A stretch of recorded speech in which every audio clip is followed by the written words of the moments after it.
A cold wind moves across the empty fields. Dust rises. Silence follows, and in that silence, a young woman stands at a crossroads that will shape all of history. Her world is broken. Her future, erased. Her heart, shattered but still beating. She has every reason to walk away. Every reason to protect herself. Every reason to choose the easier road. But instead, she makes a choice so bold, so loyal, so full of quiet courage, that thousands of years later, we are still telling her story. This is the moment Ruth stepped into destiny. This is the moment loyalty rewrote history. And it begins with loss. The sun rises over the hills of Moab. The light is soft, pale, almost shy, as if creation itself knows today will be heavy. A small home stands alone. Inside, 3 women sit on the floor, their clothing torn, their faces stained with tears, their hearts grieving the same shared pain. Naomi, the mother; Ruth, the daughter-in-law; Orpah, the other daughter-in-law. 3 widows. One future none of them asked for. The story could have ended here. But God was already writing something bigger. Years earlier, Naomi had fled famine in Bethlehem with her husband and 2 sons. Moab became their refuge, a foreign land, a different culture, a place Israelites rarely trusted. But in Moab, her boys found wives, Ruth and Orpah, 2 young women who brought laughter, color, and joy into Naomi's home. There were dinners filled with stories, evenings filled with singing, moments that felt like hope. But tragedy came like a storm. Naomi's husband died, then one son, then the other, leaving 3 women in a world where widows had no protection, no income, no power, just grief, and a decision that had to be made. Naomi heard a whisper from travelers. Bethlehem has food again. That one sentence sparked the tiniest flame inside her. A direction, a place to go. She stood up, wrapped her shawl, and looked at the 2 young women who had become her daughters. "It is time for me to return home," she said. "You stay here. Your families are here. Your future is here." Orpah cried, kissed Naomi's face, and after a long struggle, she turned back. Her footsteps faded down the road. Her decision, understandable, human, logical. But Ruth did not move. Ruth did not blink. Ruth did not let go of Naomi's trembling hands. Her eyes were red from crying, her body tired, her future uncertain, but her heart, impossibly strong. She whispered words that would echo through eternity. "Where you go, I will go. Where you stay, I will stay. Your people will be my people, and your God, my God. Where you die, I will die." Loyalty like fire. Faith like stone. A promise wrapped in the kind of love that cannot be forced, only chosen. And with that choice, her journey, and ours, truly began. The road back to Bethlehem was long, hot, dusty, dangerous for 2 women walking alone. But every step carried a quiet strength. Every step carried a whisper of something divine. Travelers passed them on the road, glancing with curiosity. 2 widows with nothing, returning to a land known for its strict boundaries and ancient pride. Who would take them in? Who would help them survive? Still, Ruth walked, not behind Naomi, not ahead of her, but beside her, step for step, heart for heart. There were moments Naomi wanted to stop, to collapse, to give up. But Ruth would squeeze her hand gently, and the journey continued. When the walls of Bethlehem finally came into view, Naomi froze. Memories flooded in like water breaking through a dam. This was the place where she once had friends, family, a future, and now she returned empty. The women of the town recognized her immediately. Their voices rose in shock. "Is this Naomi? Could this really be her?" Naomi looked down, tears carving lines across her face. "Do not call me Naomi," she said. "Call me Mara, for the Lord has made my life bitter." But if anyone had been watching closely, they would have seen Ruth standing behind her. Quiet, steady, a living promise, a seed of hope Naomi couldn't see yet. But God could. And everything was about to unfold exactly on time. They found a small place to stay, bare empty, but at least it had walls. And as they unpacked the few belongings they had, the question grew heavier. How would they survive? Ruth looked at Naomi, her voice soft but certain. "Let me go to the fields. Let me gather leftover grain behind the workers." It was dangerous. Field workers could be cruel. Owners could be harsh. Strangers could harm a woman alone. But Ruth stepped out into the morning light anyway, determined, unafraid. And as she walked into the fields, she did not know she was stepping straight into the next chapter of God's plan. A chapter that would change everything. A chapter that begins with a man named Boaz. The morning sun rose gently over the fields outside Bethlehem. Golden light spilled across rows of barley swaying in the breeze. Workers shouted, tools clinked, and in the middle of all this noise, Ruth began to gather fallen grain. Her hands moved quickly. Her eyes stayed low. She kept to the edges where the poor were allowed to glean. Each kernel she picked up felt like a small victory, a little hope for Naomi. Hours passed, but Ruth did not stop. Her back ached, her fingers stung, sweat ran down her face. But she kept gathering. She didn't know someone was watching. Across the field came a man with calm eyes and a steady walk. Boaz, a respected landowner, a man others looked up to. Strong, fair, and quietly kind. He greeted his workers with a blessing. They answered with respect. And then he noticed her, a young woman kneeling in the dirt, working harder than anyone else, not complaining, not asking for anything, just gathering grain with quiet dignity. Boaz leaned toward one of his foremen. "Who is that young woman?" The foreman replied, "That is the Moabite woman, the one who came back with Naomi." Boaz's eyes softened. He had heard the whispers around town. He knew the sacrifices Ruth had made. He knew how she cared for Naomi with fierce loyalty, and something in his heart stirred. He walked toward her. The sounds of the field seemed to fade. Ruth kept working, unaware, until a shadow fell over her hands. She looked up slowly and met the eyes of the man whose kindness would change her life. Boaz spoke gently. "Listen to me. Stay in my fields. Stay close to my workers. I have told the men not to harm you. When you are thirsty, drink from the jars they fill."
The barley harvest continued for weeks, then the wheat harvest, and every day, Ruth worked in Boaz's fields. Every day, she returned home safe, with food, with dignity, with something growing slowly inside her heart.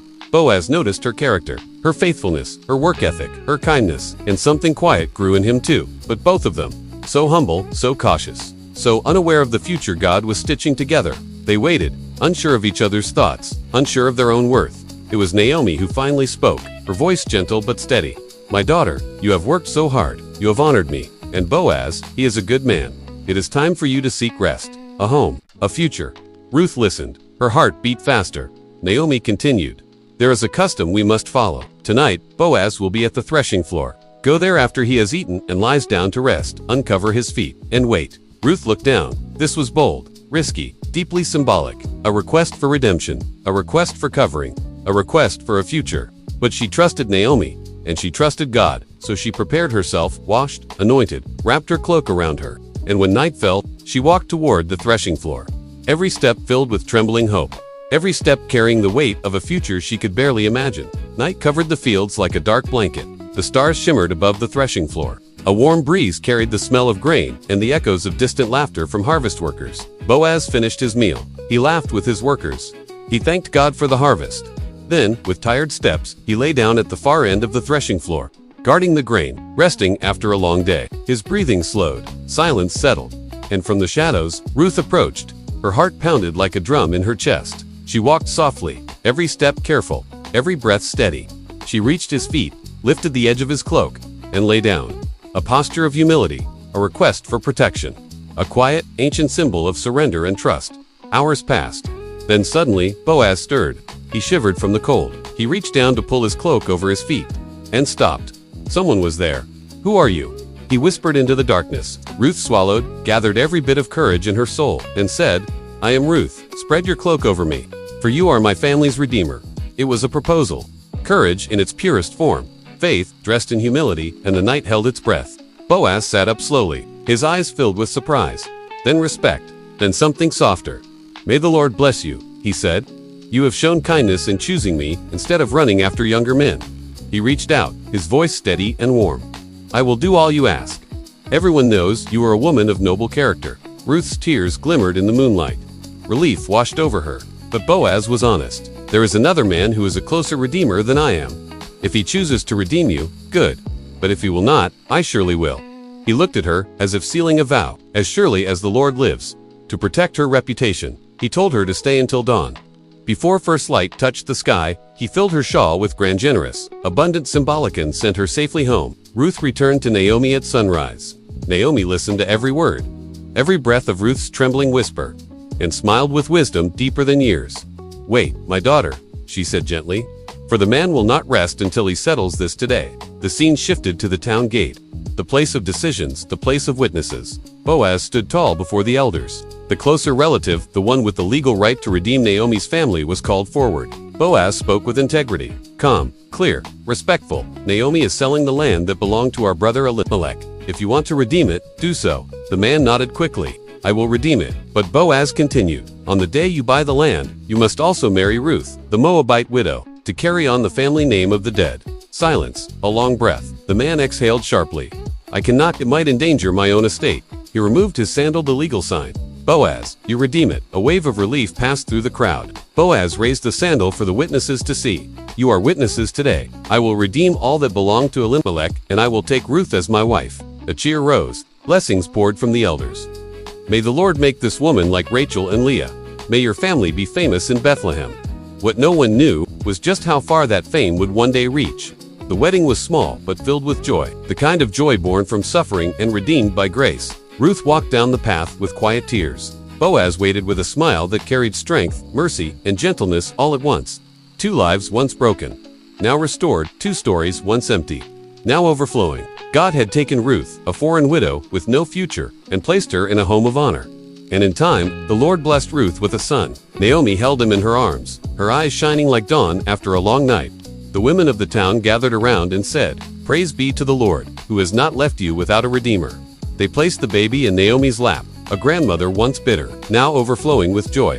The child's name was Obed. He would grow into a man of kindness. He would become the father of Jesse, and Jesse, the father of King David. And generations later, from that same line, from Ruth's faithful decision on a dusty road, would come Jesus, the Messiah, a loyalty that changed history, a love that rewrote destiny, a faith that still inspires the world today. We look at Ruth's life, and we see something breathtaking. A woman who lost everything, yet chose loyalty instead of fear. A woman with no guarantee, yet chose trust over control. A woman from a foreign land, yet chosen by God to be woven into his greatest story.